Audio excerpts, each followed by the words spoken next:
Me pidió Fátima que hiciéramos una sesión acerca de las drogas. Es verdad que en nuestra población yo no quería enfocarla específicamente en los niños con hiperactividad, porque luego estamos siempre con esta sensación, ¿no?, que estos niños tienen como una tendencia hacia el consumo de sustancias y no es así, no es verdad. Tienen más factores de vulnerabilidad que otros niños y por lo tanto hay más factores de riesgo que otros niños, pero no tienen una tendencia natural hacia el consumo, sino que son situaciones del ambiente los que van propiciando que estos chavales tengan más prevalencia en el uso de sustancias que otros perfiles adolescentes. Entonces yo prefiero... Es un poco incómodo, ¿no? ¿Se oye bien? Sí. Se oye regular, ¿no? Bien, entonces la idea era un poco el que viéramos cuáles son los factores de riesgo que tienen, cuáles son los factores de protección y qué es lo que mejor podemos hacer. Pero tenemos que pensar en la adolescencia en general, no tenemos que pensar en el hiperactivo en concreto. Lo único que cuando veamos los factores de riesgo veréis que nuestros chavales hiperactivos pues tienen más papeletas de estos factores de riesgo que otros grupos de adolescencia. Entonces, primero un poco la idea es ver cuáles son los usos que hacen los chavales. Mira, a mí me gustaría establecer un marco primero general de la historia del consumo de drogas, porque consumimos drogas desde el inicio de los tiempos y está registrado el consumo de drogas desde el inicio de los tiempos. La cuestión es cómo se consumen y para qué. Yo siempre que hablo con un chaval y cuando me cuentan sus regímenes de consumo, a mí lo que siempre me preocupa, lo que les digo a ellos, me preocupa cuando hay un para qué. El por qué consumen drogas lo tengo clarísimo. Porque se divierten, porque les sientan bien, están en la primera fase de consumo, son gente sana, no tienen problemas de salud, no están abusando de las sustancias. Cuando iniciamos el consumo no se inicia con abuso, se inicia con cierto miedo, con cierta precaución, en entornos sociales que son favorecedores, es decir, normalizadores. ¿Sabéis más o menos la estadística de consumo de una sustancia como el hachís en España o la marihuana? Pues en población de 12 a 18 años tenemos un 37 con algo % de consumo. Es decir, que casi el 40% de las personas de 12, bueno, en realidad de 14 a 18 años, hacen consumo habitual de esta sustancia. ¿Parece escandaloso? Tienen un modelo, es decir, está normalizado. Somos un país consumidor de alcohol. Esto está dentro de nuestro modelo de ocio, de los adultos, el consumo de alcohol. Los chicos ven el modelo cuando están en las fiestas con los padres, en Navidad, en los cumpleaños. Se ve en la calle el modelo. Salimos a tomar copas como modelo de ocio en España. Bien, lo que quiero decir es que muchas veces nos resulta peculiar cuando está incluido dentro del modelo de ocio de estos críos, tanto el consumo de alcohol como el consumo de tabaco, como el consumo de marihuana y hachís principalmente. Estos son los de principal elección. El alcohol, que le damos poca importancia y sin embargo tenéis que tener claro que es de las drogas con mayor deterioro neurocognitivo, mucho más que el hachís o la marihuana. El consumo de alcohol es de las drogas que generan mayor deterioro neurocognitivo. El consumo de tabaco pues es una droga que tenemos muy asumida, genera muchísima dependencia, pero como no genera deterioros evidentes a nivel social, que solo los genera a nivel físico y a nivel de salud, pues también lo tenemos mejor introducido y mejor aceptado en nuestra sociedad, pero genera mucho deterioro a nivel físico también. Y luego el consumo de hachís es el tercer gran consumo que hacen en el ocio los chavales. Y entonces a mí lo que me gustaría es esto, que viéramos qué marcos se dan para que estos chavales accedan a este tipo de sustancias. Lo primero que tenemos que pensar es lo que os comentaba, en la historia de las drogas, que es desde el inicio de los tiempos que sepamos. Las drogas se consumen, fijaos, es curioso, cuando las sociedades son nuevas, emergentes, el uso de las drogas normalmente está relacionado con conexiones místicas, es decir, con situaciones donde yo utilizo la sustancia para tener una conexión pues, con Dios, como se utilizaban antes, ¿no? O para tener una conexión conmigo mismo y tener otras experiencias.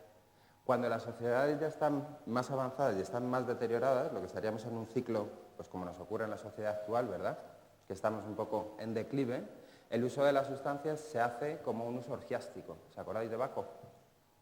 Pues es así.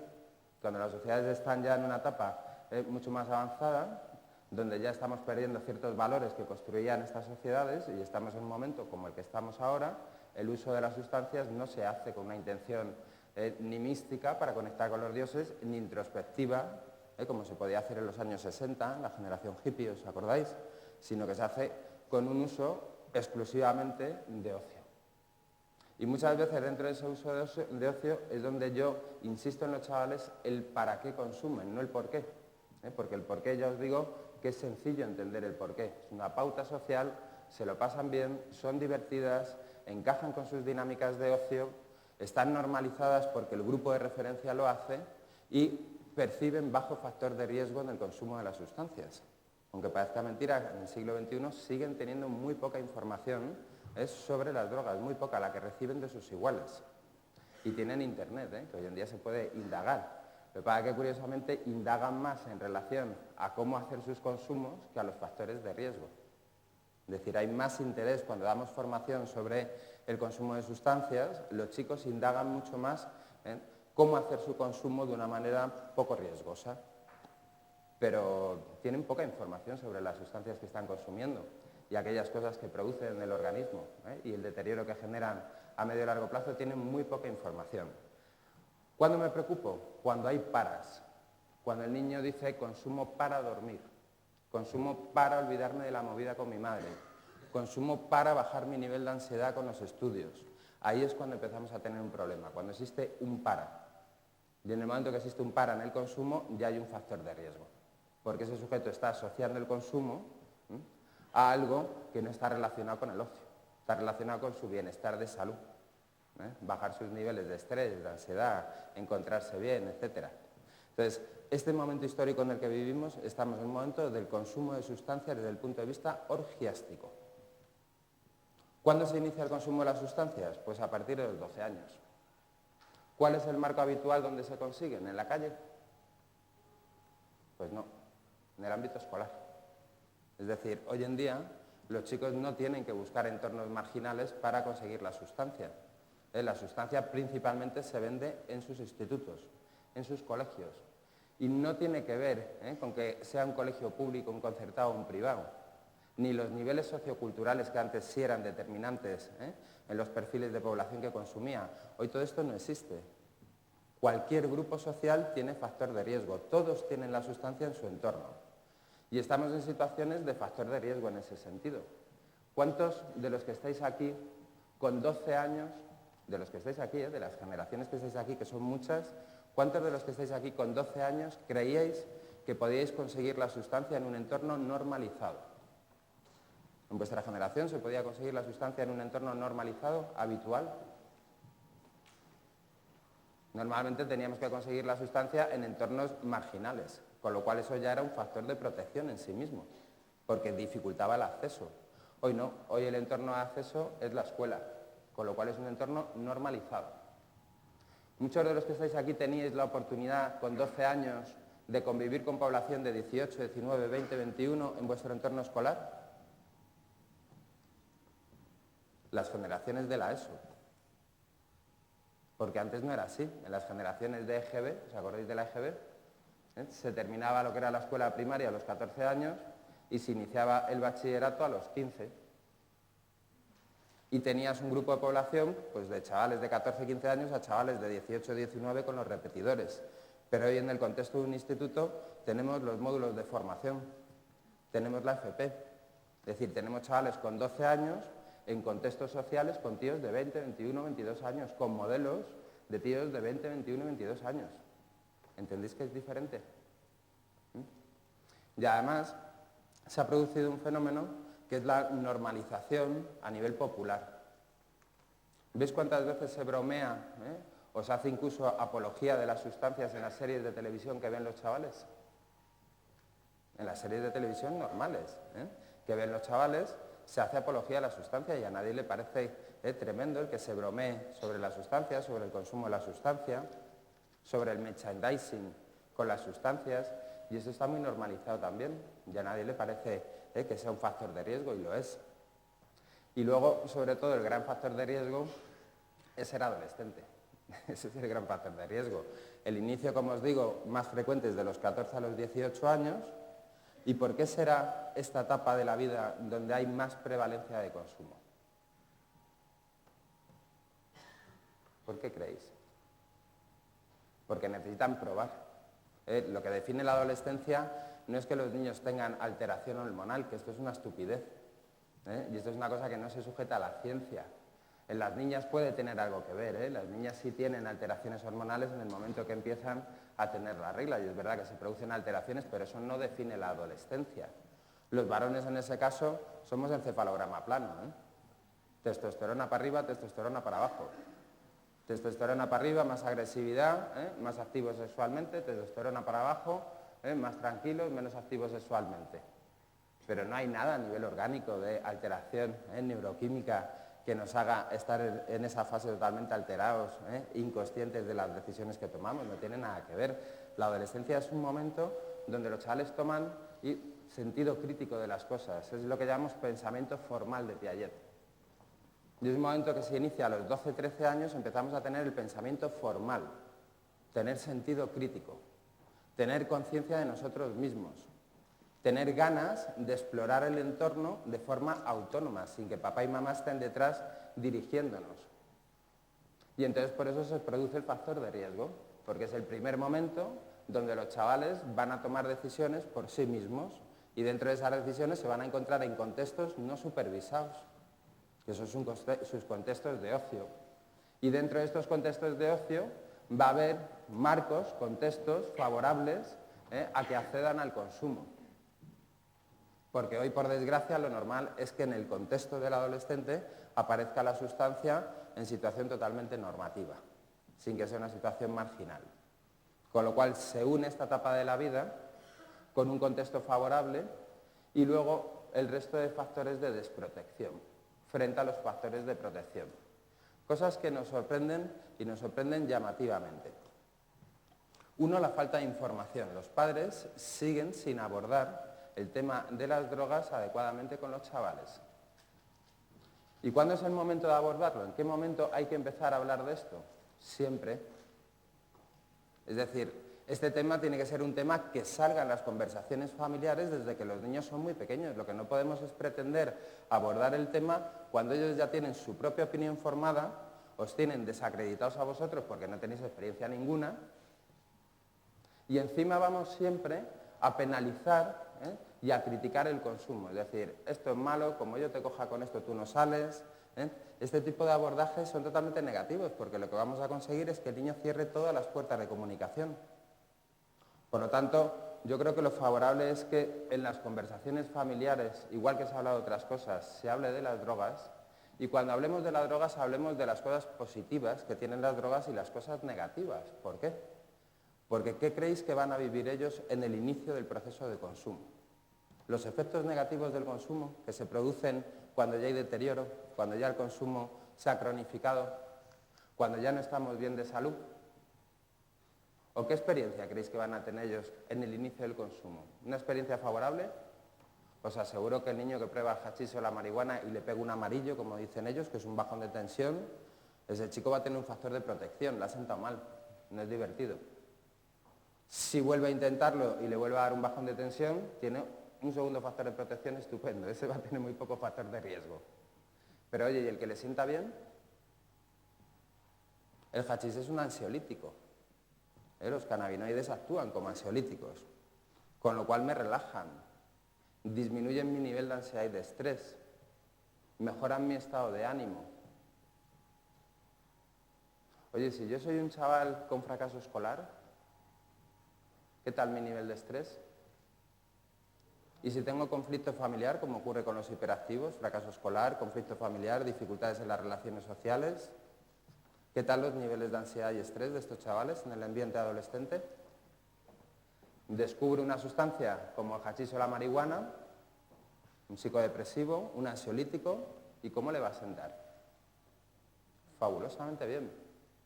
Y lo que va a percibir son los efectos positivos del consumo porque los tiene, si no los chicos no consumirían. Y de lo que hablamos son solo de aquellas cosas que son negativas y con poco nivel de conocimiento. Daros cuenta que vivís en la sociedad de la información. Tenéis un problema hoy, padres, que toda la información que vosotros deis, los niños la pueden contrastar a través de Internet. Con lo cual, claro, estamos dando una información sesgada a los chavales. ¿Qué es lo que nosotros estamos diciendo a los papás que hay que hacer? Informar sobre la realidad. Es decir, el consumo de sustancias tiene cosas positivas y tiene cosas negativas. Y las tiene, os guste o no.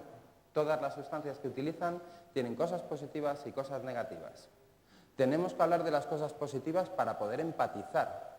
Es decir, para que el niño vea que sabemos de lo que estamos hablando. Porque si yo estoy teniendo una experiencia, una relación con las sustancias, y tú me hablas de algo con lo que yo no me siento empático porque no identifico nada de lo que me estás contando en esta fase de mi consumo, ¿creéis que el niño va a empatizar con ese mensaje? ¿Va a ser permeable a ese mensaje? Ahora bien, si yo comunico efectivamente estos son los factores positivos, que son los que tú estás viviendo, pero ojo, porque también existen estos factores que se van a ir detonando más adelante a lo largo de tu consumo, esto ya es diferente, es decir, estamos hablando de cosas que mamá y yo, papá y yo, empatizamos. Lo que está contando mamá es lo que yo estoy viviendo en este momento.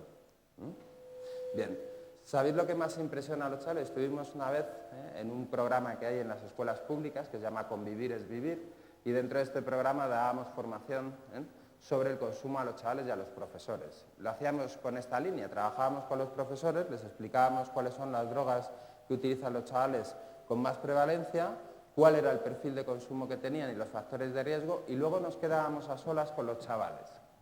En el inicio de las sesiones con los chavales, todos los chavales querían indagar cómo mejorar su consumo, es decir, qué podían mezclar, qué no podían mezclar, qué tenía más riesgo. No indagaban sobre los riesgos, sino cómo mejorar su hábito de consumo y hacerlo con bajo factor de riesgo. Bien, pero cuando enseñábamos sobre todo neuroimagen y el deterioro que tenían los cerebros en el consumo de sustancias, y lo tenéis en internet, es muy sencillo, neuroimagen, ponéis en internet y ponéis neuroimagen de cerebros con deterioro por consumo de sustancias. Os van a venir principalmente alcohol y cocaína. Y es espectacular ver las secuencias de deterioro en los cerebros. Normalmente te vienen 4 semanas de consumo, 4 meses de consumo y luego ya a partir de ciertos años de consumo. Y poníamos estas fotografías, estas secuencias de fotografías a los chavales. ¿Qué creéis que pasaba cuando empezaban a ver el deterioro real? No que yo les contara, no que fuera algo que ellos tuvieran que representar, sino algo que estaban viendo de forma concreta. Cambiaban la actitud. Dejaban de mostrar interés por saber cuáles eran las combinaciones más idóneas o de menos riesgo en su consumo y empezaban a mostrar interés por qué se producía ese deterioro que estaban viendo en las imágenes. Y esto es la clave, es decir, a los chavales hay que darles la información, tanto la positiva como la información negativa. ¿Y con esto vais a conseguir que dejen de consumir? No. No, con esto lo que vamos a conseguir es que la gente tenga una información adecuada y ajustada para la toma de decisiones. Esta es la clave. Que los chicos tengan una información adecuada y ajustada para su toma de decisiones en todos los sentidos. Y luego habrá que confiar en sus errores. Y hacer un acompañamiento en los errores del adolescente. Porque, ¿qué creéis que pasa si cuando los niños cometen... Bueno, iba a llamarlo un error, pero es que no es un error, es que forma parte de su régimen de ocio. Cuando están metidos en este régimen de ocio, si las familias lo que hacéis es penalizar, ¿cuál creéis que va a ser la respuesta de estos críos? ¿Cerrar puertas? ¿Ocultar información? Y esto es un factor de protección, un factor de riesgo.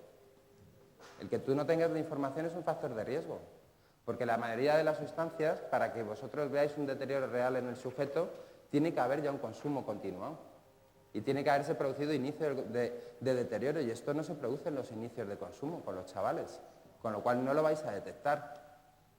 Esto que hacéis de mirarles a los ojos a ver si... Eso es una estupidez. Los chicos calculan sus tiempos. Saben cuándo tienen que dejar de consumir porque tienen que ir a casa dentro de 3-4 horas. Y manejan también estos tiempos de su ambiente. Con lo cual, ahí es un engaño. Vale. Bien. Dentro de estas situaciones que tenemos que son proclives al consumo, ¿qué tipo de sociedad están viviendo nuestros chavales?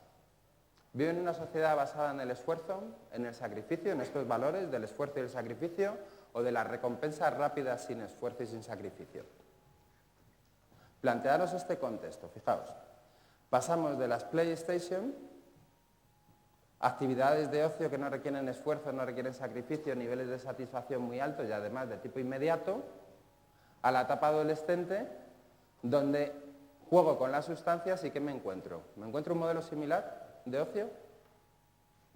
Diversión rápida, sin esfuerzo, sin sacrificio, recompensa inmediata. ¿Es similar? ¿Sabéis que hay una pauta de ocio muy habitual en la población de 16 a 18 años, que es quedarse en casa a jugar a las videoconsolas consumiendo sustancias? ¿Y quedan en casa para consumir cocaína mientras juegan a la videoconsola? ¿Esto lo sabéis, que es una pauta de ocio habitual? Y muchos papás están tranquilos porque los chicos no están por ahí de copas ni saliendo por ahí de copas porque han quedado con los amigos a jugarse un torneo del FIFA Fútbol en casa. Y muchos de ellos lo están haciendo utilizando sustancias dentro de casa en lugar de fuera de casa. Y esto es algo que nos comunican mucho en sesión los chavales, esta pauta de ocio. Ya que un papá que tiene ahí a sus críos metidos en casa jugando a PlayStation, los chavales de 16, 17 años, que encima dice, estos son los inmaduros del copón, pero con 16, 17 años están aquí metidos en casa jugando a PlayStation y sin embargo están en un factor de riesgo. Igual que donde están en la calle, de la misma manera. Entonces, tenemos que ver qué sociedades tenemos. ¿Estos chavales viven en una sociedad estresante? Yo recuerdo mi generación, salíamos de la escuela, soltábamos la mochila, nos íbamos a jugar y cuando empezaba a anochecer nos íbamos para casa a hacer los deberes. Después de los deberes, duchita, cena y a la piltra. ¿Esta es la vida que tienen los adolescentes hoy en día? ¿Qué nivel de estrés tienen? ¿Qué exigencias escolares tienen? ¿Creéis que es normal las exigencias escolares que tienen los chavales hoy en día? ¿Creéis que es normal que un niño de 15 o 16 años tenga una cargabilidad de trabajo de 5 o 6 horas escolares y otras 3 a 5 horas por la tarde en su casa? ¿Parece lógico? ¿Es un entorno estresante? Bien, a mí me gustaría saber cuántos de los que estáis aquí utilizáis ansiolíticos. No hace falta que me lo digáis, pero me gustaría saber cuántos utilizáis ansiolíticos. Me gustaría saber cuántos utilizáis medicaciones para dormir. Me gustaría saber cuántos vais por la línea más naturista y entonces me tomo las flores de Bach o el no sé qué. ¿Lo hacéis para soportar vuestro estresante? Bien, pues ellos tienen un contexto igual de estresante con edades muy tempranas, con un músculo psicológico muy inferior al vuestro, con un entorno que es favorecedor porque normaliza el consumo, con lo cual tengo contextos favorables a nivel escolar, a nivel de presión, a nivel de estrés, contextos favorables a nivel de ambiente social, normalizadores, y encima la sustancia me viene muy bien, porque me sienta estupendamente bien, porque me relaja. ¿Creéis que cuando hablamos con ellos son conscientes de los factores de riesgo que tienen y qué síntomas negativos tiene el consumo? Te hablan de que se les va la pinza cuando consumen hachís, es decir, que se les va la memoria. O de que están poco proactivos, es decir, que se encuentran muy bien pero con pocas ganas de hacer cosas, claro, porque lo que te genera esta sustancia en ese sentido es abatimiento, apatía. Pero no saben qué efectos tiene a nivel cardiovascular, en todo el sistema respiratorio, a nivel psicológico. El consumo habitual de una sustancia como el hachís, lo primero que tenemos que ser conscientes es que genera adicción como cualquier otro tipo de sustancias. La primera mitología que hay que desmontar. Los chicos piensan que el hachís no genera dependencia ni adicción. Y el hachís genera dependencia y adicción, lo que no genera es mono y ansiedad, que es diferente. Es decir, las neuronas captadoras de las moléculas cannabinoides, cuando consumimos la sustancia, antes o después se ven desbordadas y van a tener que aprender a establecer nuevos botones de captación de esta sustancia, con lo cual se va a producir la dependencia física. Ahora bien, esa sustancia tiene la peculiaridad de que es un lípido, es una grasa, y esta grasa lo que hace es que se va acumulando en las paredes terciarias del cerebro y cuando yo dejo de consumir la sustancia, no solamente mi organismo libera menos unidades de cannabinoides de forma natural, porque está agotado el sistema, sino que además los botones de las neuronas receptoras están ya especializados en recibir muchas más moléculas, con lo cual cuando no recibo la sustancia, lo que esperaríamos sería mono y ansiedad, ¿verdad? Estrés, ansiedad por que el cuerpo tenga estas moléculas. Pero con el hachís esto no ocurre. Al ser un lípido, se produce un fenómeno donde la sustancia se va acumulando y cuando el sujeto deja de consumir tiene reservas todavía en su organismo. Con lo cual ese fenómeno de estrés, ansiedad, que correspondería al mono, no lo perciben, porque tienen en su propio organismo como si estuvieran haciendo un tratamiento de desintoxicación. Ahora bien, si lo que consumo es cocaína, un psicoactivante, también poco relacionado con las dinámicas de ocio que tienen los chavales, ¿entendéis que la cocaína es otra de las sustancias que encaja perfectamente con la dinámica de ocio adolescente? ¿Creéis que se puede estar hasta las 9 de la mañana de cachondeo a base de alcohol? Es complicado, ¿eh? Acabarías fundido. O las dinámicas de ocio en las macrodiscotecas. ¿Encajan las sustancias psicoactivas en este ocio? Chavales que están empalmando el fin de semana completo, ¿eh? Con 16, 17 años, 18. Y tú dices, ¿dónde está el factor de protección de su familia? ¿Cómo es posible que un chaval de 16, 17 años esté a las 7 de la mañana entrando en un after hour? Tremendo, ¿eh? Pero es así, es una dinámica de ocio habitual. Bien, si consumimos cocaína, sí se produce mono y ansiedad. ¿Por qué? Se produce el mismo fenómeno de adicción física. Mis neuronas especialistas en liberar moléculas psicoactivas, cuando reciben estas moléculas de forma exógena a través del consumo, van a liberar mucha más cantidad de moléculas, con lo cual las neuronas receptoras, que tienen capacidad de aprendizaje, van a aprender a elaborar nuevos botones de captación.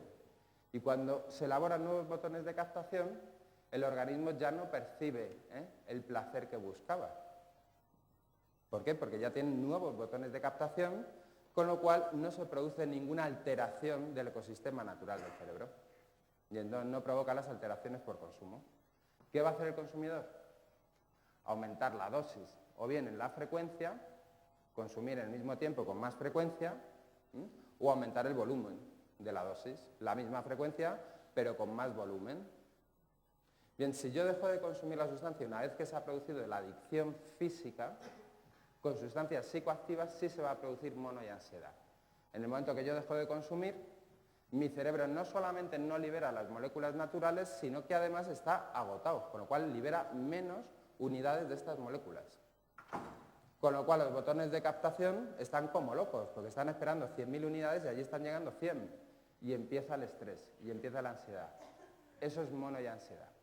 Eso es la dependencia física y los síntomas de dependencia física. ¿Sabéis que para llegar a tener mono y ansiedad, es decir, para llegar a engancharme a una sustancia como la cocaína, pueden pasar años y años y años y yo hacer un consumo habitual de fin de semana? ¿Esto sois conscientes? Es muy resistente. El sistema neuroreceptor para psicoactivos es tremendamente resistente. Hay gente que consume los fines de semana en su pauta de ocio y no genera adicción durante muchísimos años. Por eso es tan peligroso lo de las drogas, que no sabemos nunca cuándo caen de este lado de la navaja o de este otro lado de la navaja, y la percepción de que yo controlo.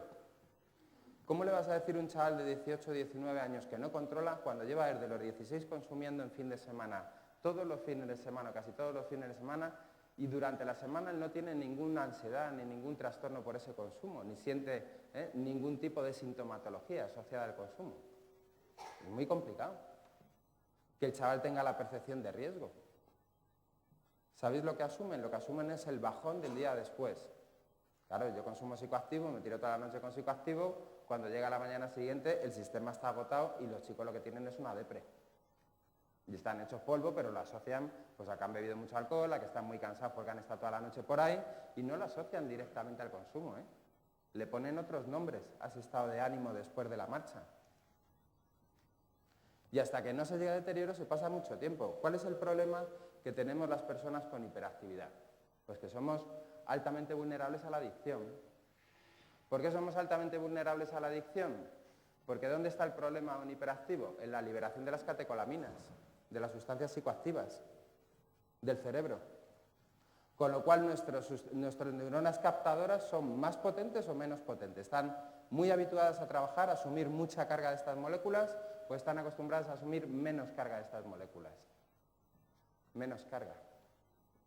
Nuestro sistema de emisión de catecolaminas, de psicoactivos, es frágil y liberan menos cantidades. Pero los sistemas de captación, las neuronas receptoras, están normalizadas. Captamos como cualquier otro cerebro. ¿Qué es lo que sucede? Que cuando yo consumo cocaína, tiene un efecto medicinal, hace como el Concerta. Es decir, que la parte que yo estoy consumiendo lo que está haciendo es nivelar mis niveles de catecolaminas, como hace la parte de metanfetamina de un Concerta, aumentar la liberación de las dopaminas. Entonces, ¿qué pasa con el consumidor hiperactivo? Que con el mismo consumo que el compañero no percibe placer. De hecho, produce efecto paradigmático, donde los demás están nerviosos y estresados, el hiperactivo está tranquilo y dulce como una malva. Donde los demás hacen teching, ¿sabéis lo que es el teching? Pues cuando terminan el consumo allí no hay quien duerma, claro. Y entonces se van a casa y están haciendo teching en la cama.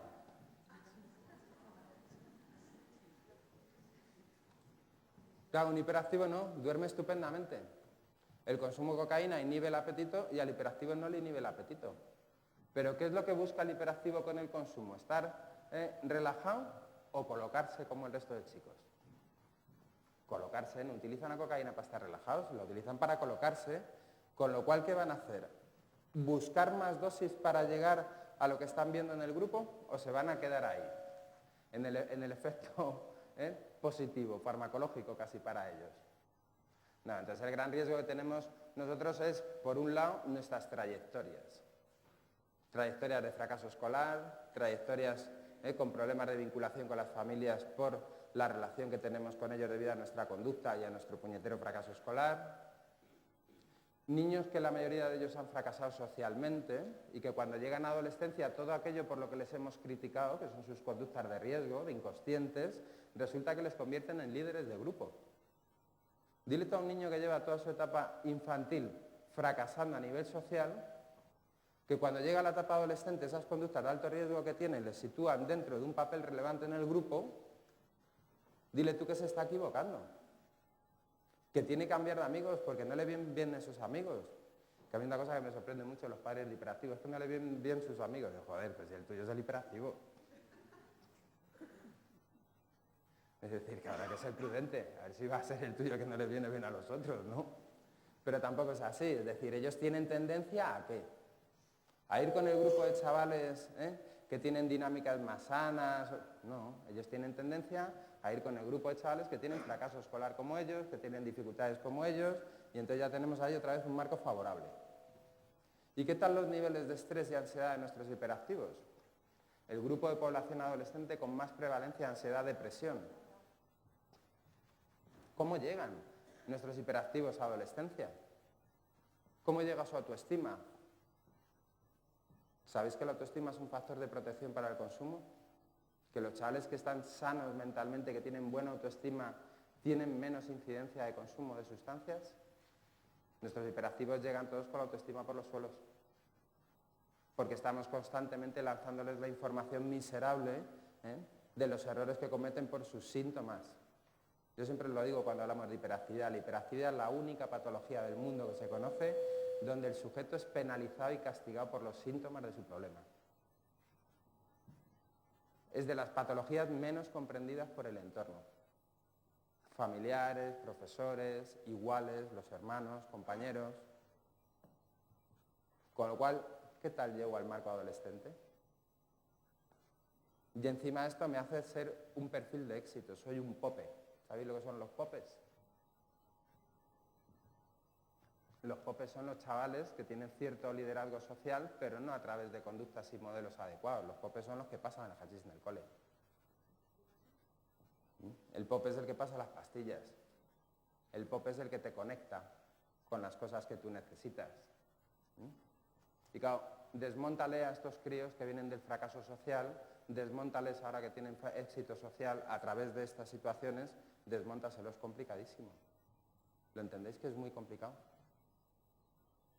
Bien, y luego Otra de las cosas que tenemos que contemplar en estos chicos es que el uso de las sustancias lo correlacionan mentalmente a las situaciones de satisfacción, euforizantes, placenteras.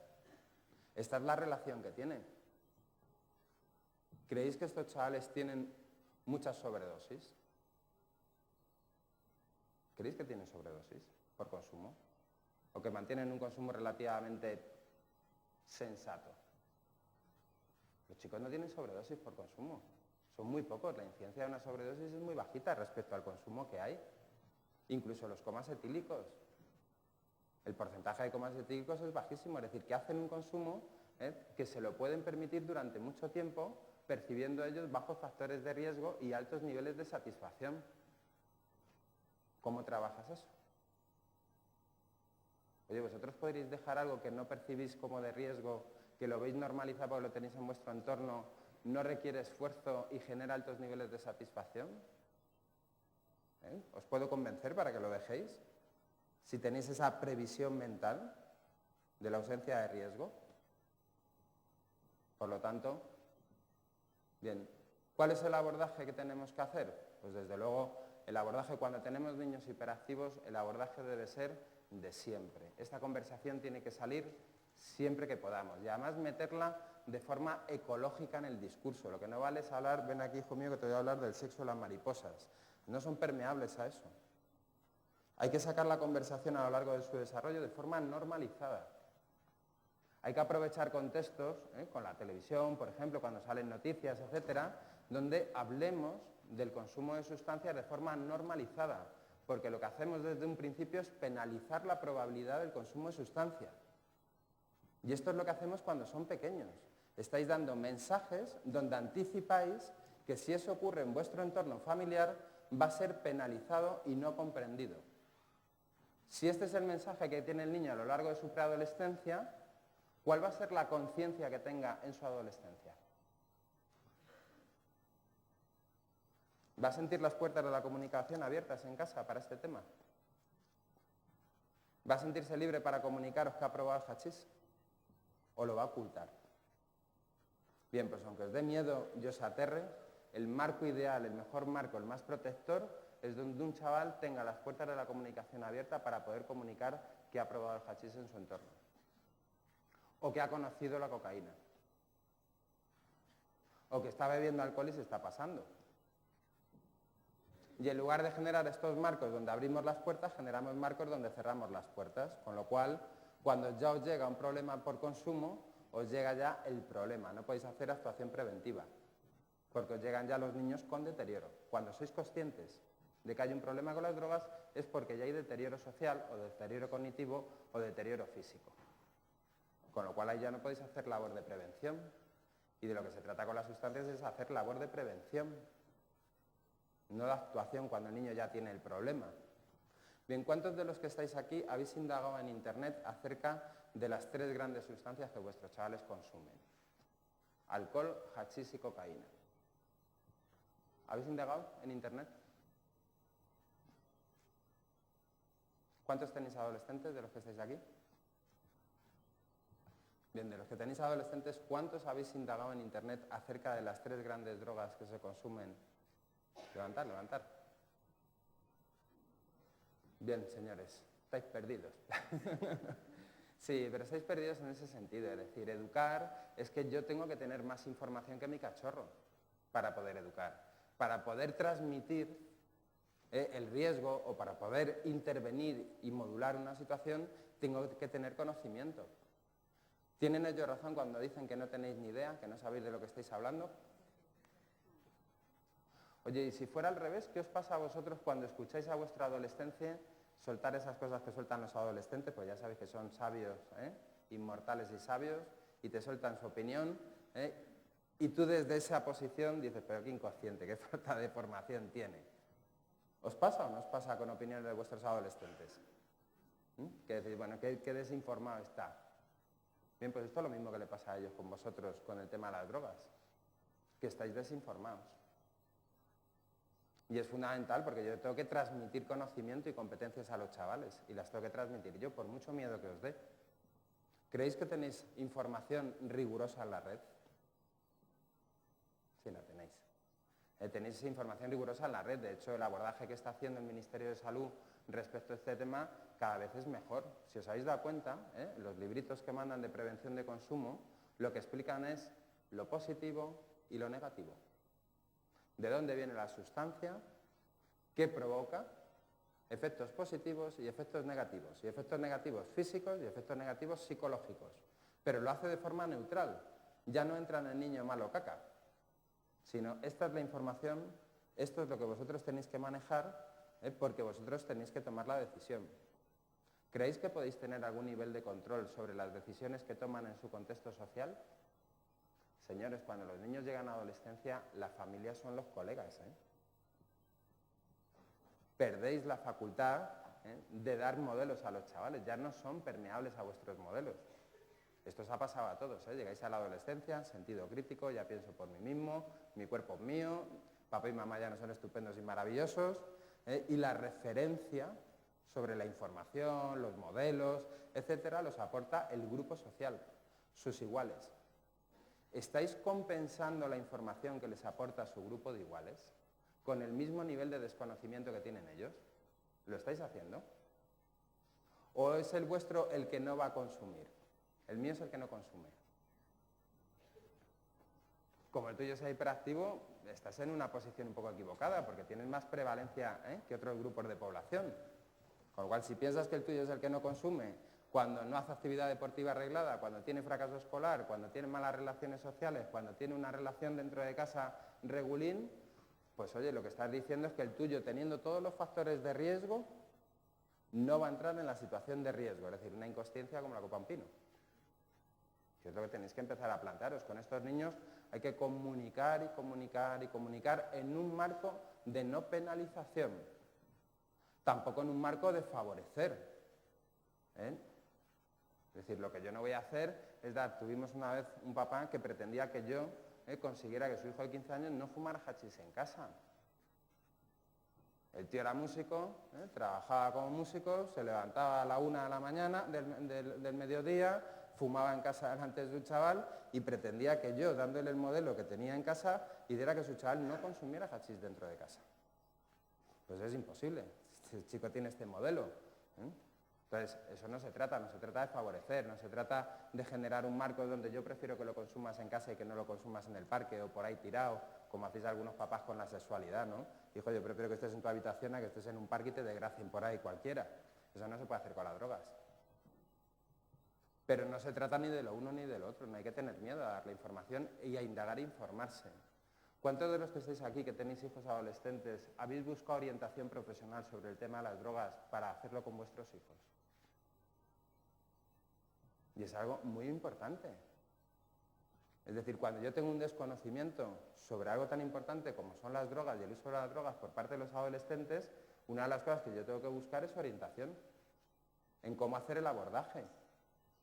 Porque si yo no sé cómo hacer el abordaje o tengo dudas y tengo un sujeto en factor de riesgo, tú estás formando parte de su factor de riesgo, en lugar de ser un factor de protección. Claro. Papás de niños hiperactivos, cuando utilizáis la actividad deportiva como castigo por los malos resultados escolares y no vas al fútbol y te quedas en el entrenamiento y lo utilizamos como una de las consecuencias negativas que ponemos a los niños por su dificultad o su fracaso escolar, por problemas de conducta. Señores, el deporte es un factor de protección ante el consumo. Menos que antes, pero lo sigue siendo. Antes uno de los factores de protección era que un adolescente estuviera dentro de un grupo deportivo federado. Hoy ya no tanto. Hoy adolescentes que están dentro de grupos deportivos federados también hacen consumo. Es decir, que es menos factor de protección, pero sigue siéndolo. Y ese es un modelo muy sanete.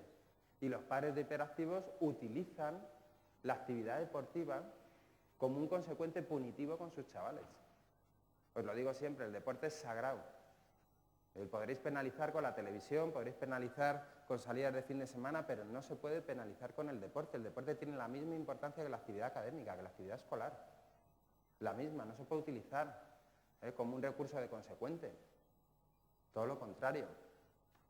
Bien, ¿cuántos os habéis sentado para indagar cuántos saben vuestros hijos de las sustancias? Muchas veces me decís, ¿cuál es el momento de empezar a hablar?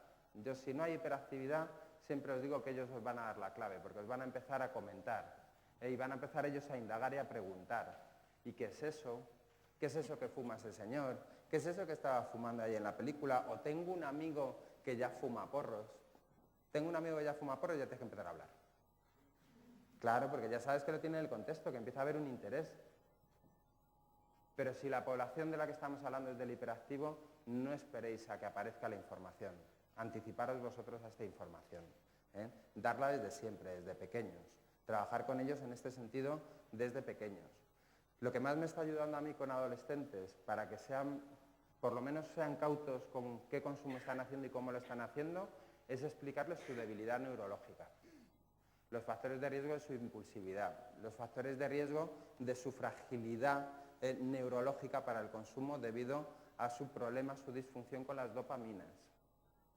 ¿Sabéis cuál es uno de los grandes problemas de que tengamos una liberación carencial de dopamina? Que la dopamina es el regulador de estado de ánimo. Ya sea el regulador del estado de ánimo, las personas que tenemos este problema tenemos umbrales de la satisfacción y el placer muy arriba, no como otras personas. Entonces, cuando yo descubro una sustancia como la cocaína que me genera umbrales de satisfacción y placer muy altos, la valoración va a ser muy positiva. O los éxtasis, las pastillas que toman los chicos para ir a bailar, el famoso éxtasis. ¿Sabéis lo que es principalmente el éxtasis? Compuesto de metanfetamina, sus concertas. Ojo, teniendo cuidado con esto que digo de sus concertas, porque concerta, sabéis que lo que tiene es una parte de metanfetamina para aumentar la liberación de las dopaminas, regular la wifi frontal, pero fundamentalmente la medicación es una medicación inhibidora. No es una medicación estimulante, psicoestimulante, sino lo que hace es inhibir que las catecolaminas, estas sustancias transmisoras, se reabsorban rápido, desaparezcan rápido a través de la retroalimentación. Ser prudentes cuando yo estoy diciendo lo de como sus concertas. Lo que os estoy queriendo decir es que todas las sustancias psicoactivas para una persona con hiperactividad van a ser positivas. ¿Por qué se enganchan muchos de los chicos hiperactivos a los deportes de riesgo? Porque la droga natural más potente a nivel psicoactivante es la adrenalina. Y se enganchan a los deportes de riesgo por lo mismo, por los niveles de satisfacción que les provocan. Entonces, por eso nosotros tenemos más factor de riesgo que otros grupos sociales. Pero dentro de que tenemos más factor de riesgo, genéticamente no estamos condicionados para consumir. No está preprogramado en nuestro cerebro que vayamos a consumir. Lo que hay es condiciones propicias para que hagamos el consumo. Las principales, las dos grandes consumos, hachís y cocaína. Estos son los dos grandes consumos, porque alcohol y tabaco, fíjate que lo saco ya del saco por la normalización que tenemos. Hachís y cocaína, dos antagonistas a nivel físico. La cocaína, ¿qué es lo que va a provocar? Psicoestimularme, activarme. Y entonces llega a mi corazón y va a tener más o menos exigencia cuando estoy con psicoactivos en el organismo. Mucha más exigencia. Mi corazón va a liberar muchísima más presión sanguínea. Es decir, imaginaos que el corazón es una bola, es una bolsa, y tiene que liberar el flujo sanguíneo. Cuando yo consumo un psicoactivo, lo que se va a producir es mayor exigencia y además se va a producir un mayor volumen del flujo sanguíneo. Por eso las pequeñas taquicardias. Bien, pero como consumo cocaína, ¿sabéis lo que me sienta estupendamente bien? El alcohol. Porque no percibo los efectos del alcohol. Y entonces, cuando estoy consumiendo psicoactivos, consumo grandes cantidades de alcohol porque no tengo los efectos negativos del alcohol. ¿Pero qué pasa con el alcohol? Que es un vasodilatador. Con lo cual hace la arteria. ¡Ras! Y para que la arteria se dilate, es ¿a costa de qué? Del grosor de las paredes de la arteria. Y entonces estoy con un psicoactivo, con mucha más exigencia de flujo sanguíneo, mucha más potencia, mucho más flujo y un caño, una cañería mucho más frágil. ¿Qué es lo que va a pasar ahí? ¿Qué pasa si se rompe la cañería? Estos son los famosos infartos. Entonces, fijaos, el gran riesgo que tienen nuestros chavales no es por el consumo de sustancias en sí, porque lo hacen de forma esporádica en fin de semana, sino por el abuso y la mezcla de las sustancias. Este es el gran problema, que cuando consumen las sustancias, aunque no sea diariamente, lo hacen en régimen de abuso, las cantidades que toman. Y además las mezclan, y mezclan antagonistas. Mezclan psicodepresores como el hachís, con psicoactivos como la cocaína, con vasodilatadores como el alcohol. Con lo cual tú fíjate qué locura para el organismo, produciendo efectos paradigmáticos. Esto es donde están los grandes factores de riesgo, en el abuso, en el régimen de abuso de fin de semana, y en la combinación que hacen de las diferentes sustancias. Si consumieran solo coca o solo alcohol, habría menos factores de riesgo, pero es que las mezclan. Y entonces esto provoca un factor de riesgo mucho más alto. Y además de estar con el psicoactivo a tope, con la exigencia cardíaca, con mis paredes de las arterias mucho más frágiles porque estoy con el alcohol, con el vasodilatador, fumando canutos de vez en cuando cada vez que me pega el pico de ansiedad y me estoy poniendo como una moto para bajar los picos de ansiedad, entonces como me baja el pico de ansiedad, se me va el efecto de la cocaína, entonces me meto otra raya para entrar en tono otra vez. ¿Qué tal el ciclo? Pues empezamos a entrar en ciclo de riesgo. Y todo esto, ¿sabéis cómo lo hacen? Pegando botes, bailando, es decir, con exigencia física. ¿Y cómo creéis que se encuentran? Divinamente bien. Y además aportan experiencias muchas veces realmente maravillosas, de supercolegas, súper íntimas. ¿Entendéis que la relación del pensamiento-sentimiento hacia las drogas no es el que vosotros tenéis, sino que tenéis que empatizar con su contexto?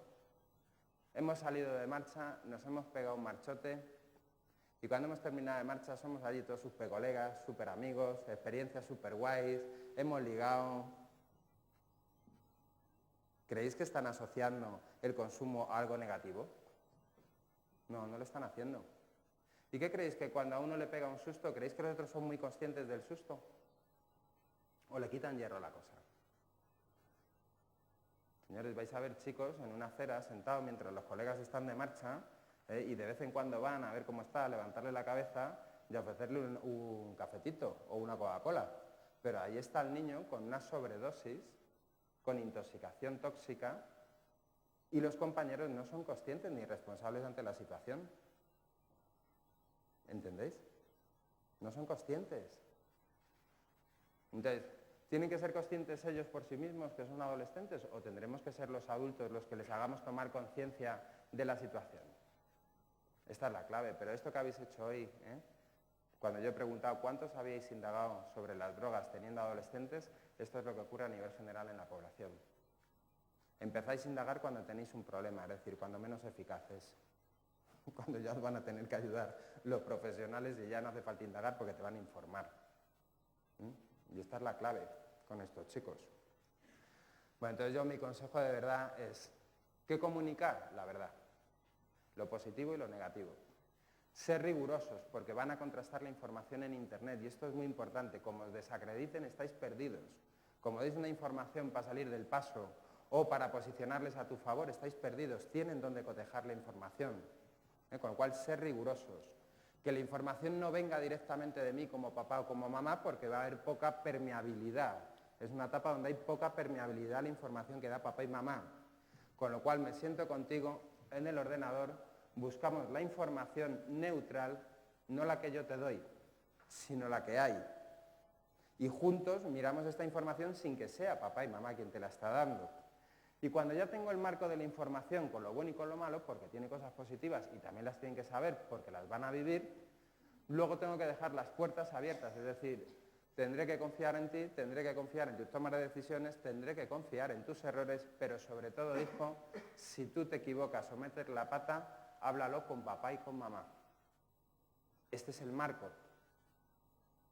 Por favor, el marco que no sea que es el amigo el que le va a solucionar el problema, que es donde estamos, niños con problemas por consumo buscando el apoyo en sus iguales. Y esto es un factor de riesgo, no de protección. Con lo cual tenéis que asumir los errores de vuestros chavales en la adolescencia, eso es impepinable. Y el marco es que yo estoy aquí siempre para echarte una mano y tirar para adelante contigo. Si hemos metido la pata, aquí estoy yo y comunícamelo a mí, háblalo conmigo, lo solucionas conmigo, porque yo soy tu padre, y vamos a buscar quién nos ayude de verdad. Este es el marco.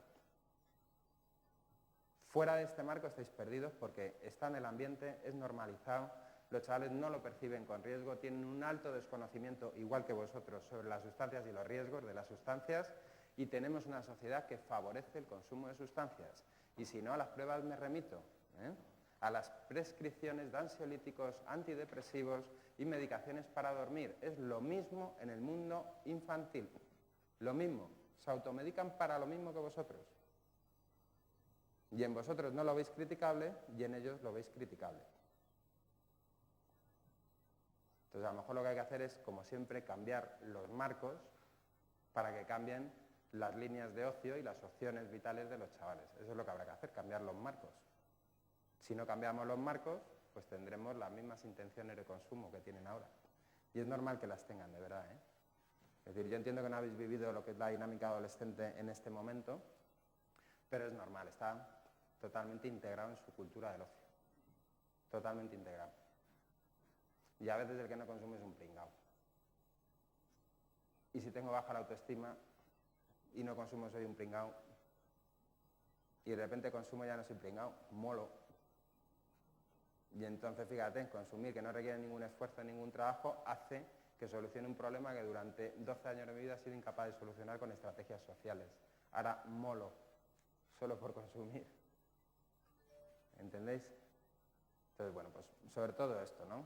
Informarles lo bueno y lo malo, ser sensatos, rigurosos, ir a internet, que la información no sea dada por mí, comunicar vuestros miedos, vuestra desprotección, no comuniquéis el miedo con amenazas, con posibilidades de conductas punitivas por vuestra parte, comunicar vuestro miedo, vuestro desconocimiento, lo que vosotros conocéis del consumo, de vuestra generación. Esto es lo que los chicos van a ser permeables, es decir, opiniones e información, pero nada del dedo acusador, los límites, las consecuencias, porque van a hacer así con las puertas, y os quedáis sin la información que necesitáis para estar al lado de ellos, echarles una mano. ¿Vale? Bueno, gracias, Josechi, enhorabuena, porque ha sido...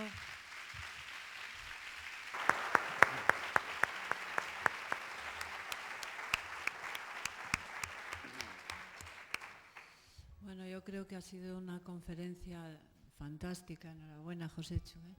Y tenemos 5 minutos por si hay alguna pregunta importante, porque nos vamos a un break para tomar el café.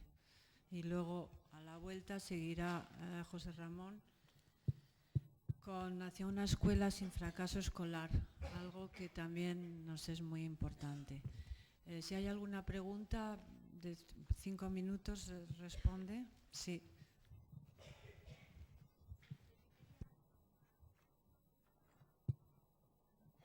Como luego en el café estáis preguntándome.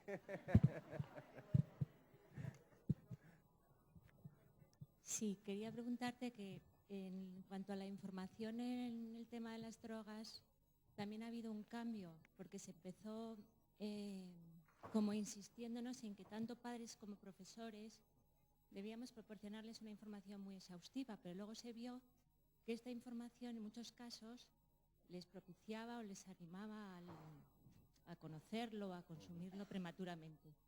Entonces, ¿tú a qué edad comenzarías a dar un poquito esta información más exhaustiva? Sí. Yo cuando empiezan ellos a comunicarte que está en su entorno. Es decir, cuando ya empiezan los chavales a comunicarte, fulanito fuma porros, o no sé quién de mi clase ya fuma, y empiezan ellos a, cuando te llega a ti la información de que algo pasa a su alrededor, es que la sustancia ya lleva tiempo. Hasta que un niño se anima a empezar a contar esto en casa y a ver cómo respira la familia con esta información, ya lleva tiempo ahí en su entorno. Entonces, yo soy partidario de hacerlo en el momento que ellos empiecen a comunicar un nivel de interés, el que sea. Tenemos niños hiperactivos que con 10, 11, 12 años estamos trabajando ya con este tema porque se les va a venir, ya tienen mucha intención, mucha ideación, está muy en su discurso. Chavales que ya están con el consumo de tabaco, chavales de 11, 12 años con consumo de tabaco, aquí abordamos ya.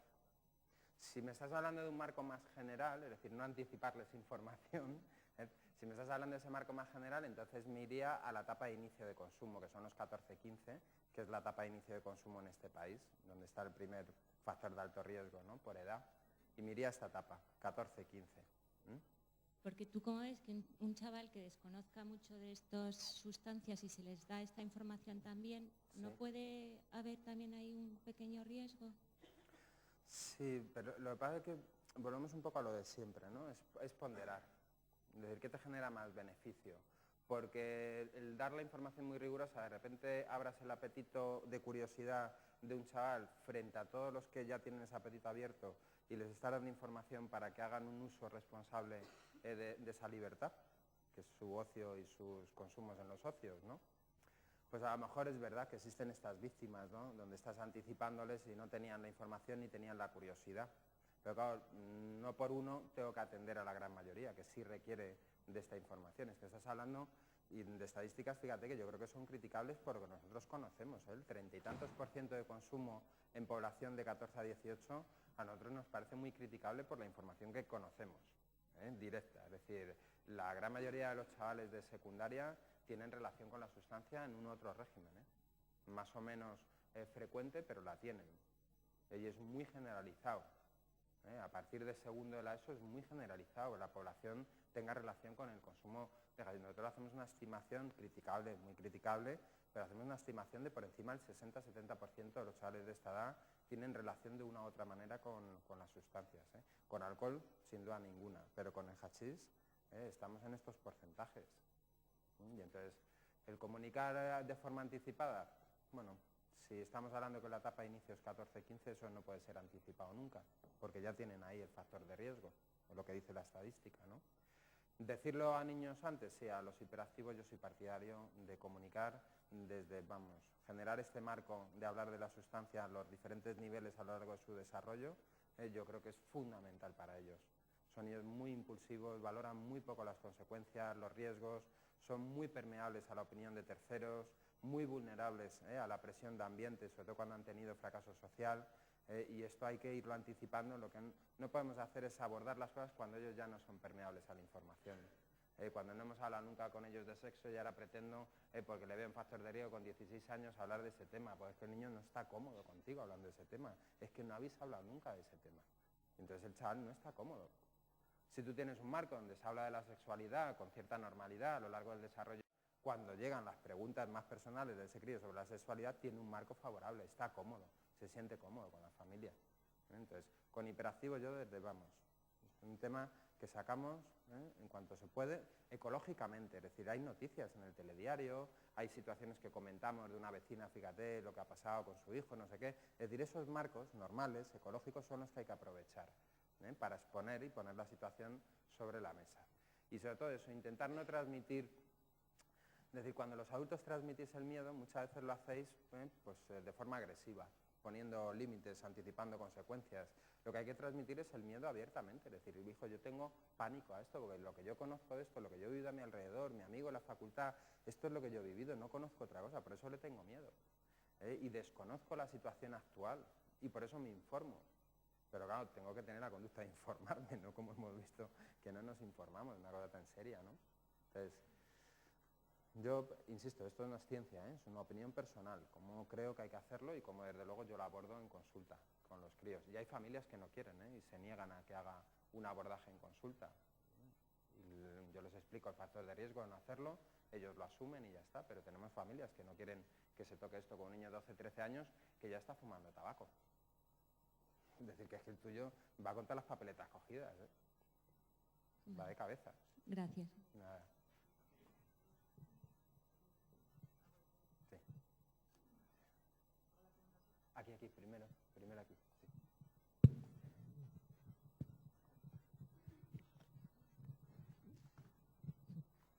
A ver, yo quería preguntar sobre la relación entre el consumo de alcohol y, sobre todo alcohol, pero también otras sustancias, y la medicación que ellos toman, tanto sea metilfenidato como atomoxetina. O sea, ¿qué relación, qué puede ocurrir? Y también si ellos dicen, no quiero tomar mi pastilla porque con mi pastilla no puedo beber alcohol o... Sí, eso hay que tener cuidado también, es decir, Si tú consumes un metilfenidato que tiene una carga de liberación de dopaminas, es decir, de psicoestimulante, lo que va a ocurrir cuando consumo alcohol, primero pierdo el efecto del metilfenidato y lo segundo, no voy a percibir los indicadores de intoxicación etílica. Entonces, tú vas percibiendo los indicadores de intoxicación, uy, me empiezo a encontrar mal, estoy no sé qué, tal, uy, me han venido ganillas de vomitar, tal, y entonces tú vas teniendo estos indicadores de intoxicación y vas parando el consumo, oye, no paro, no me está sentando bien, lo que después yo no lo percibo. Paso de estar divino de la muerte a de repente, uy, qué mal me encuentro, pum, coma etílico. No, el factor de riesgo grande es ese, que si estás bajo el efecto del metilfenidato, igual que si estás bajo el efecto de un psicoestimulante cualquiera, una anfetamina pura o cocaína, tú no percibes los factores de intoxicación etílica.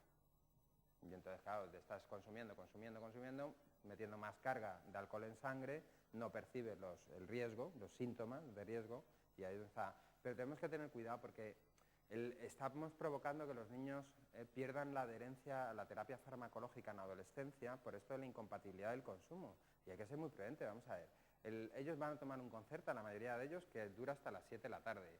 Y van a salir fuera de su régimen de consumo. Si estamos en fin de semana y tienen que estudiar, demos un Rubifen por la mañana para que estudien, porque si no, estás provocando una situación donde muchos adolescentes no tienen adherencia a la terapia farmacológica precisamente por la combinación del ocio, del consumo y mi medicación que no puedo consumir. Y esto hay que desmontarlo. Es decir, no debes consumir cuando estás bajo el efecto farmacológico. ¿Y qué pasa si está tomando atomoxetina, que es 24 horas de...? Pues mucho menos factor de riesgo. La atomoxetina no tiene principios psicoactivos, es más, trabaja como un inhibidor fundamentalmente y tiene menos factor de riesgo. El problema ¿Se puede tomar la medicación y consumir a la vez? ¿El qué? ¿Se puede tomar la medicación y consumir a la vez? Hombre, no puede con bajo factor de riesgo, es decir, no debiera, pero puede. Sí, puede hacerlo. Sin mucho factor de riesgo. El factor de riesgo es verdad, es ese, que tú estés con tu Concerta, estés en plena efecto y estás en un instituto, has salido a la 1 en lugar de a las 2, te has puesto de cañas y son las 3 de la tarde y vas con una intoxicación etílica tremenda y el chico no se da cuenta. Entonces te da de golpe, de repente, cuando ya te das cuenta es cuando ya no puedes parar ni dar marcha atrás. Pero con atomoxetina yo no he visto nada, a no ser que Teresa, tú que te estás ahí... No tengo yo mucha información sobre eso, que haya factor de riesgo. Bueno, la última pregunta, porque se nos echa bueno, dos preguntas, una aquí y otra allí, las dos últimas preguntas. Gracias. Muchas gracias por todo lo que nos has aportado. Has tocado sobre todo el cómo proteger a nivel del entorno familiar y de verdad te lo agradezco muchísimo. Pero a mí me preocupa un poquito la protección en el entorno escolar, porque sí que es verdad que está siendo uno de los contextos en los que se inicia el contacto.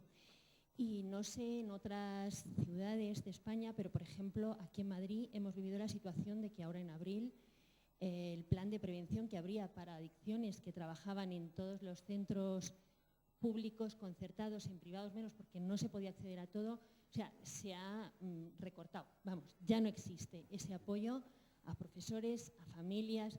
Entonces, no sé si tú tienes alguna recomendación que hacer con respecto a cómo proteger dentro del entorno escolar, porque sí que es verdad que está habiendo consumos en las puertas, en los intercambios de clase, ya se cuidan los chavales de que pues no hacerlo delante de los profesores, que serían probablemente unas de las figuras de protección, y muchas veces los profesores están desbordados o así, es como les percibimos en algunos momentos.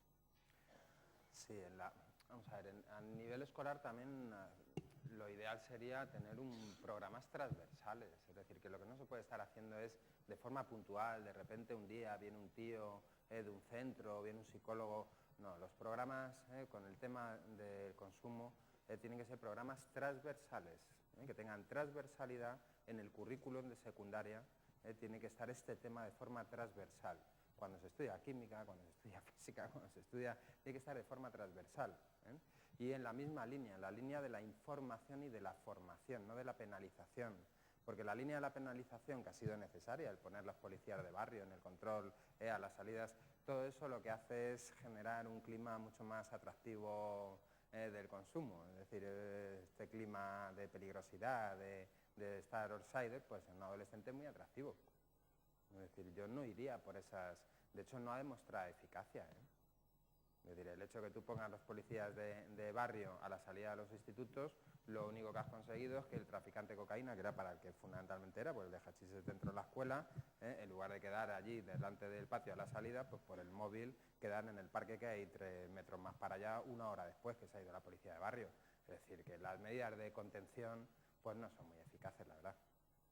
Y hay que introducirlo, es decir, tenemos que meter nuevos contenidos curriculares en nuestras escuelas, y uno de ellos es este. Es decir, pero no solo relacionado con las drogas, es que lo que hay que es aumentar el músculo psicológico de los chicos, que tengan otra forma de entender las dinámicas de ocio. Esa es la clave.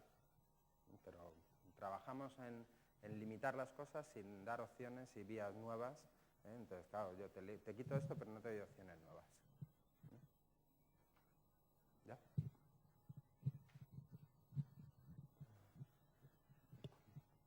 Yo quería preguntarte cuál es tu experiencia en relación a los programas que ha comentado esta señora que había hasta ahora en los conciertos en los ayuntamientos con los centros escolares y que se iba dando, aunque a lo mejor se impartían de esta manera, viniendo puntualmente señores de fuera y tal, dando estas charlas, pero que se hacían de una manera, o sea, todos los años. Sí. Y hay niños pues, que han tenido información sobre las drogas a nivel preventivo, teóricamente, a lo largo de varios años. Si tú tienes idea, cuál es tu experiencia de hasta qué punto, cómo utilizan esa información. A ver, quiero decir, ellos pueden tener la sensación de que están muy bien informados precisamente porque han tenido todo esto. Eso no les quita el tener el acceso a la sustancia y quizás toda esa información les lleva a tener todavía menos percepción de riesgo porque consideran que saben bastante sobre ello. Ahí voy a tu experiencia, ¿no? Si realmente sí les da bastante capacidad para hacer esa toma de decisiones de pros y contras, de beneficios y costes, o siguen expuestos a, o sea, de manera un poco, o sea, que no son del todo tan conscientes de lo que se van a encontrar luego. Pues mira, en mi experiencia, y aquí no es mi ámbito, ¿no? Pero lo que yo veo con este tipo de campañas, igual que con las campañas publicitarias, lo que veo con este tipo de campañas es que damos la información, pero no hay continuidad en la información, damos la información de lo que está bien y lo que está mal, pero no hablamos ni trabajamos con los chavales de aquellas situaciones que provocan el que llegue a hacer un consumo inadecuado de las sustancias. Entonces, todos los adolescentes piensan que ellos van a controlar, que a ellos eso no les va a ocurrir. Yo tengo ya toda la información, estos son los factores de riesgo, yo nunca voy a entrar en el factor de riesgo. Esa es la percepción que tienen, que están fuera del factor de riesgo. Por eso lo importante es un trabajo más continuado, más transversal sobre el problema. ¿Por qué? Porque tú te puedes sentir muy seguro de ti mismo por tu relación con las drogas, pero a lo mejor lo que tenemos que analizar es cuánta gente tiene un pico de caída porque la ha dejado su novia. Y entonces todo esto que tú conocías de ti mismo, de tu fortaleza y tal, se te desmonta.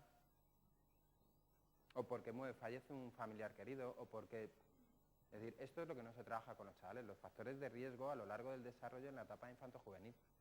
Y entonces damos la información, estanco, de forma puntual, en un momento dado de sus cursos, y eso se difumina, no hay un trabajo. Pasa con todo, es decir, el trabajar, cuando hablamos con las asociaciones muchas veces, ¿no? De dar la formación a los niños, eso, lo que es su problema y tal, está muy bien, porque generas una conciencia, psicoeducación del problema del hiperactivo, pero luego no hay continuidad. El otro día me comentaba una mami, ¿no? Me comentabas tú, que decía, pues mi niño estupendo, desde la charla que tuviste con él, está el tío que ha pegado un cambiazo tremendo. Ahora bien, ahora es todo ya por esquema de Joséchu, ¿no? No, Joséchu ha dicho, no, es que esto Joséchu, claro, porque no hay una continuidad. Yo he dado una información, les he explicado lo que es su hiperactividad, ellos han cogido las cosas que les han interesado, lo han comprendido, les ha dicho, hostia, esto que me pasa tiene sentido, pero claro, de repente voy con mi esquema. No, entonces, es que ha dicho Joséchu que no sé qué, ¿no? Entonces, no hay continuidad en ese trabajo, es decir, sí, aparte de darle información, luego hay que trabajar individualmente contigo con esta situación y la información. Entonces, el problema es lo de siempre, damos las informaciones de forma fuera de un contexto. Fuera de un contexto, no puede ser que se esté trabajando esto fuera de un contexto en el colegio y se vaya allí un año a dar una charla y al año siguiente otra vez, fuera de todo contexto. Eso no tiene valor, es perder, de verdad, es perder dinero, es hacer inversiones que a medio y largo plazo caen al vacío, porque no hay continuidad. Cuando hay continuidad en el trabajo es cuando tú tienes resultados, pero en todo, en cualquier actividad que tú desarrolles tiene que haber continuidad, si no, no va a haber ningún resultado. Vamos a descansar un ratín. Bueno, gracias. Vamos a tomar café y a las 10:05 volvemos. Gracias.